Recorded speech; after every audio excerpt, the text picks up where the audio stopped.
ഇടതുമുന്നണിക്ക് ആവേശം പേർന്ന മുഖ്യമന്ത്രി ആലപ്പുഴ ജില്ലയിലെ വിവിധ സ്ഥലങ്ങളിൽ തെരഞ്ഞെടുപ്പ് സമ്മേളനങ്ങളിൽ മുഖ്യമന്ത്രി സംസാരിച്ചു. ഇടതുമുന്നണിക്ക് ആവേശം പേർന്ന മുഖ്യമന്ത്രി ആലപ്പുഴ ജില്ലയുടെ വിവിധ സ്ഥലങ്ങളിൽ സംസാരിച്ചു.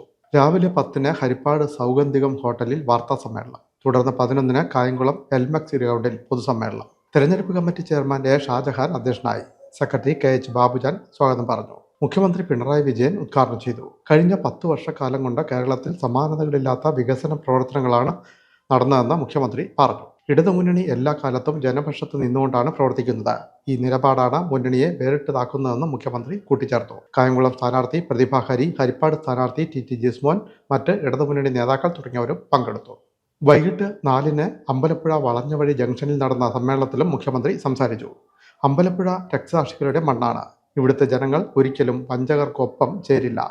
തിളക്കമാർന്ന വിജയം അമ്പലപ്പുഴയിൽ കൈവരിക്കാൻ കഴിയുമെന്നും മുഖ്യമന്ത്രി പറഞ്ഞു. ഇപ്പോൾ നമ്മൾ നിൽക്കുന്നത് പുന്നപ്രയുടെ മണ്ണിൽ. പുന്നപ്ര വയലാർ രക്തസാക്ഷികളുടെ മണ്ണാണിത്. ആ മണ്ണിന് അതിൻ്റെതായ ചരിത്രമുണ്ട്. ആ ചരിത്രം ഏതെങ്കിലും തരത്തിൽ വഞ്ചന കാണിച്ചവരെ പ്രോത്സാഹിപ്പിക്കേണ്ടതല്ല. ആ ചരിത്രം നാടിനു വേണ്ടി ജീവൻ കൊടുത്ത് പോരാടിയ രക്തസാക്ഷികളുടെ ചരിത്രമാണ്.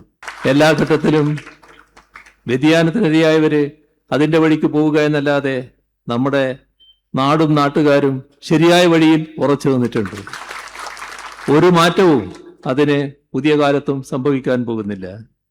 എന്നാൽ അവസരവാദം എവിടം വരെ എത്തുന്നു, അതാണ് നാം കാണേണ്ടത്.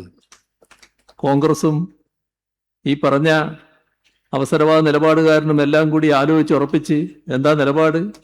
BJPയുടെ വോട്ട് കൂടി വാങ്ങാൻ. LDFനെ പരാജയപ്പെടുത്താൻ കണ്ടെത്തിയ മാർഗം UDFന്റെ പൂർണ്ണ പിന്തുണ, പിന്നെ BJPയിൽ നിന്ന് നിശ്ചിത 1000 വോട്ട്, അതുകൂടി ചേർന്നാൽ LDFനെ പരാജയപ്പെടുത്താം.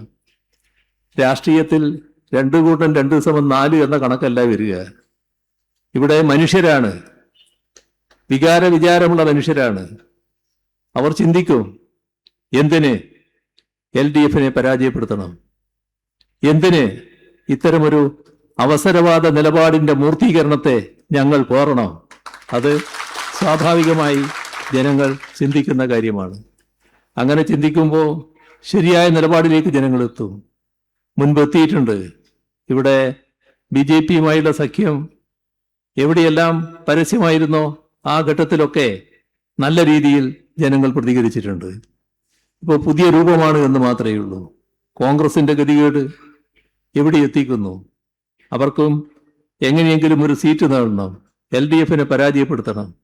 അതിനുവേണ്ടി BJPയുടെ കൂടി സഹായത്തോടെ ഒരു സ്ഥാനാർത്ഥിയെ നിർത്തുന്നു. ആ സ്ഥാനാർത്ഥിക്ക് അതിൻ്റെതായ രൂപങ്ങൾ, ഭാവങ്ങൾ നൽകി LDFനെ പരാജയപ്പെടുത്താനാകുമോ എന്നാണ് നോക്കുന്നത്. ഞങ്ങൾക്ക് ഉറച്ച ആത്മവിശ്വാസമുണ്ട്. അത് ഈ ജനങ്ങളിലുള്ള വിശ്വാസമാണ്. ആലപ്പുഴയിലെ ജനങ്ങളിലുള്ള വിശ്വാസമാണ്. അമ്പലപ്പുഴയിലെ ജനങ്ങളിലുള്ള വിശ്വാസമാണ്. ഒരു തരത്തിലുള്ള പോറലും ഇവിടെ LDFന് ഏൽക്കില്ല എന്നതുറപ്പാണ്. അവസരവാദ നിലപാട് സ്വീകരിച്ചയാള് ചരിത്രത്തിന്റെ ചളിക്കുണ്ടിലേക്ക് വീണ് താഴുക എന്നല്ലാതെ മറ്റൊന്നും ഇവിടെ സംഭവിക്കാൻ പോകുന്നില്ല. തെരഞ്ഞെടുപ്പ് കമ്മിറ്റി പ്രസിഡന്റ് EK ജയൻ അധ്യക്ഷനായി. സെക്രട്ടറി A ഓമനക്കുട്ടൻ സ്വാഗതം പറഞ്ഞു. അമ്പലപ്പുഴ സ്ഥാനാർത്ഥി H സലാം, ആലപ്പുഴ സ്ഥാനാർത്ഥി PP ചിത്രരഞ്ജൻ, ഇടതുമുന്നണി നേതാക്കളായ advocate CS Sujatha, R Nasar, S Solomon, TJ Anjalose തുടങ്ങിയവരും സന്നിഹിതരായിരുന്നു. തുടർന്ന് കുട്ടനാട്ടിലെ നെടുമുടിയിലും അരൂർ മണ്ഡലത്തിലെ നാലുകുളങ്ങരയിലും മുഖ്യമന്ത്രി പ്രസംഗിച്ചു.